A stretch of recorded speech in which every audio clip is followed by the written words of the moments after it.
Right. I'd like to thank everybody for joining us again for another WKS Zoom podcast. This time I'm with Mike Roi, lead singer, shall I say, of Roy and the Secret People. Yeah, that's correct. How are you doing? I'm doing pretty good today. How are you? Yeah, all right. Yeah. Do you want to start off by sort of telling people about yourself musically, where you started, and then how you came to be Roy and the Secret People? Sure. So I started playing music. Probably my first band. I was 15 years old. So I was in school. Bunch of friends. We played all original music. We weren't good enough to really play covers at that point because we were all pretty terrible. So we decided to write our own stuff. So if we messed it up, no one would know. So that kind of started me on a journey of writing original music, original songs. And so I've kind of just been in a few bands since then. Usually these the bands I've been in last, good, 5-6 years, what have you. And they've always been original bands, and they've kind of just progressed. Some of the members have changed, but it's just progressed since I was 15 into the original band that I had started, that I'm currently in at this moment. Okay. But yeah, it's been, I don't know. I don't think I've ever taken a break from playing live or recording or anything Wow. in all those years. So it's been Okay. interesting. How many members in Roy and the Secret People then? There's five. There's five. Five. Drums, bass, guitar, Right. keyboards, and myself. Okay. How long have you been together as that unit? So as this unit, we've been together, I'm going to say, because there's been people that have been in and out of this band. So this current lineup's been together, I'm going to say about 4 years, Right. Okay. 4 or 5 years. Yeah. Yeah. So, your music writing process, are you the main lyricist of the band? Yeah, I'm the main lyricist and songwriter of the band. Okay. So, Okay. And what's the process for you then? How do how does a song arrive to you? well, I like to pull different ideas from stuff that I see every day, or friends, talking to friends and things like that. I'll get ideas for lyrics. I always keep a lyric book with me. I'll overhear conversations, things Mm, like that. Or when I was living in New York City, riding the subways, or if I'm at a restaurant or something, I'm just always aware of people talking. And sometimes I'll right. get some really cool little lines from certain people. So I'll keep a book of lyrics, but then I'll just start messing around on usually an acoustic guitar, and come up with some chords, Right. throw it down on the computer, throw some lyrics and a melody on top of it, give it to the band, and then kind of let them take it wherever they want to take it within the. It's almost like a coloring book. I get the big Yeah. black marker and I draw the picture, and then they color it in. You know. Brilliant. Brilliant. So how would you describe your style of music then? Hmm. Well, it's pretty eclectic in terms of, we're not really locked into a style. So while it's rock based, everything we do is rock based. There's a lot of influences of some classic rock in there. A couple of us come from like a heavy metal background, so there's that. There's an edge to it. Live, I'm very influenced by a lot of like English rock and roll, since my grandparents are from England. I grew up on a lot of that kind of stuff. Mm, So it was it's a big mix of a lot of stuff that's kind of old. And we had a guy in the band that was all jazz. He's a jazz player, so right. sometimes that would come in. I'm from South Florida, which is the south of, you know with southern part of the country, so there's a country influence sometimes that leaks in. So Okay. kind of just, Amalgamate it's, lots of different things. So, yeah, so it's basically just to serve the song, to make the song, right. catchy, and So, where would you say that your uh, to perform has been your most favorite place, if you like, to perform, either a hmm, venue or? I would have to say my favorite place to perform is a club in New York City called Arlene's Grocery. It's on Stanton and Allen, and in the beginning of this band, the band started when I was living in New York City, and they kind of gave us a home to try out all the new material and everything else. We played there so much. I think they're going through some rough times right now. Hopefully they'll stay open. Yeah, that's the crowd was great. Sound was always amazing. It all comes down to the sound as far as I'm concerned, right. Especially live.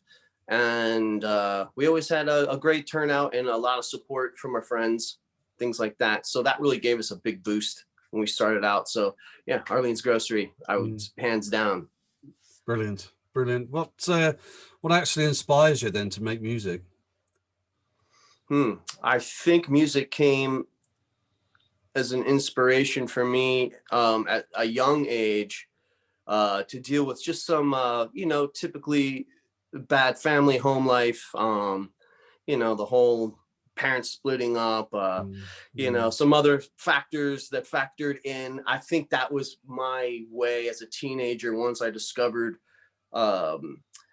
especially like the harder version of rock and roll and stuff, which none of my parents listened to.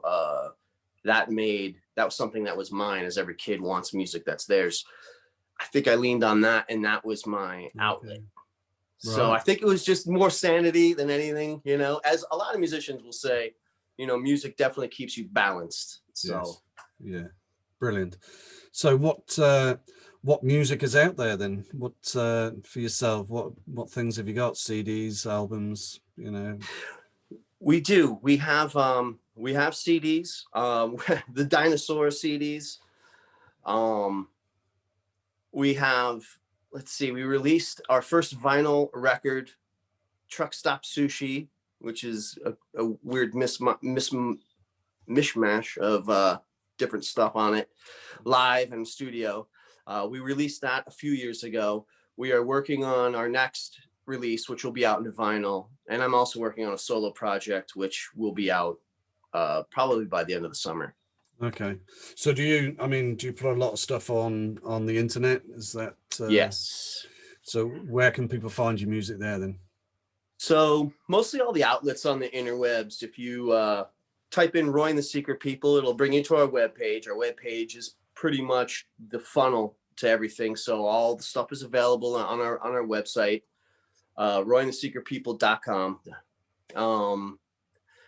We use Bandcamp. Yeah. So Bandcamp has been really good to us. A lot of our stuff, not everything is on Bandcamp, but the important stuff is on Bandcamp. CD Baby, Amazon, Google. We have digital distribution like everywhere you could think of globally. So. Okay, fantastic. So what's your favorite song to perform? My favorite song to perform, it changes as we introduce new songs. Those are always my favorite because, playing songs for so long, they're fun, but they kind of, we got to keep them fresh all the time. But I would say as far as those songs go, probably Dog Street, which is kind of like a classic rock, tune. That is, I think on the album, it's 3.5 minutes. I think on the Truck Stop Sushi record, we put a live version on it, which I think is 10 minutes long. Wow. So that kind of just goes everywhere. The funny thing is in the middle of that song live, I think we've written 2 or 3 songs just out of the jams that, will come into a live show from playing that song. Brilliant.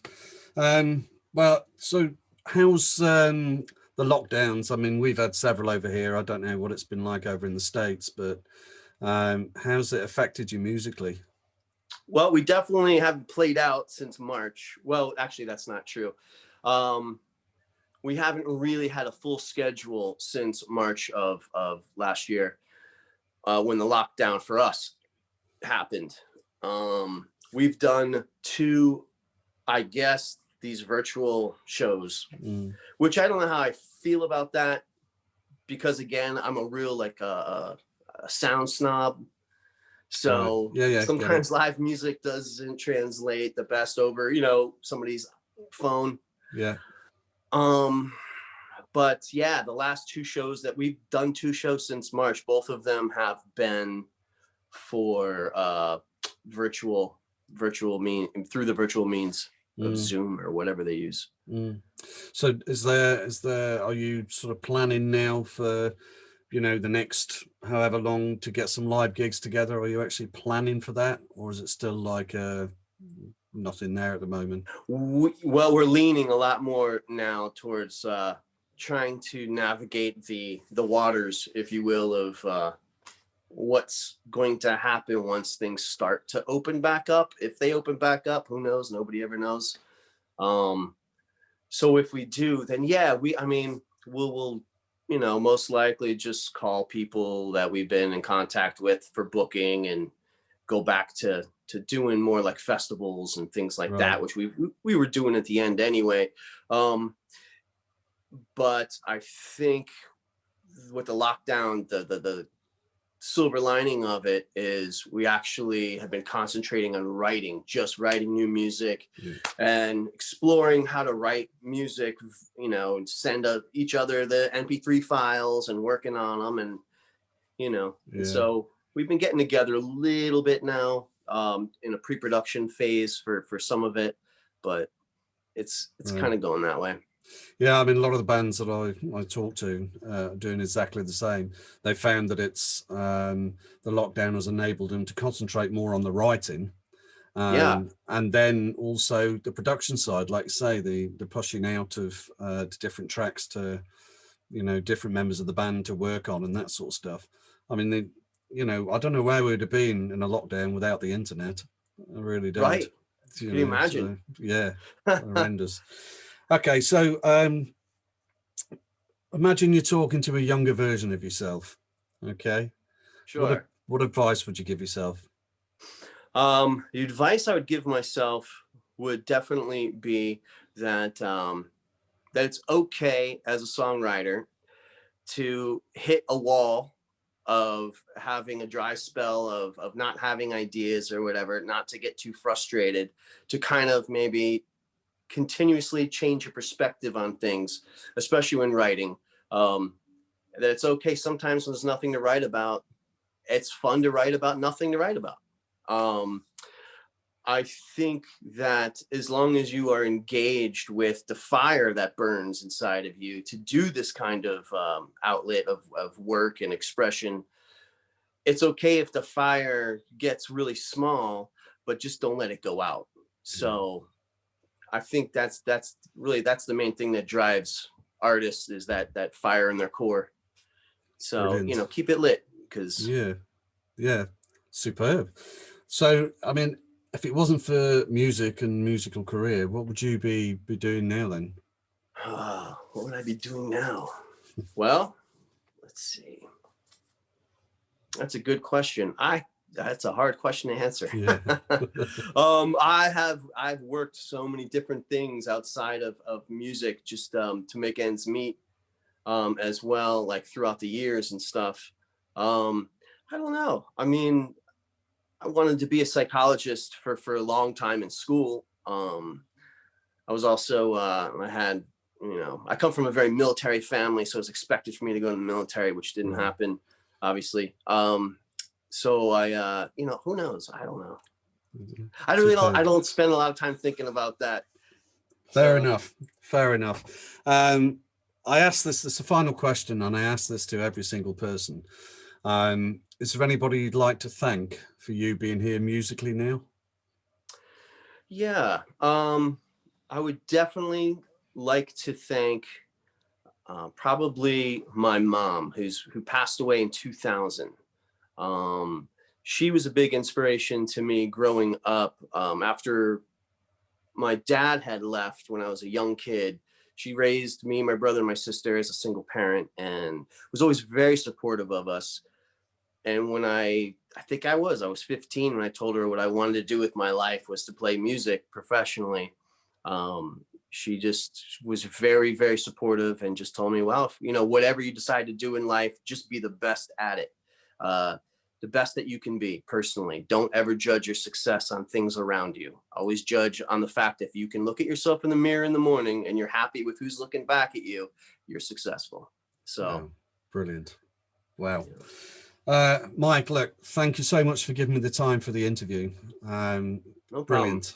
Brilliant. Thank you. And good luck with, everything with the Secret People.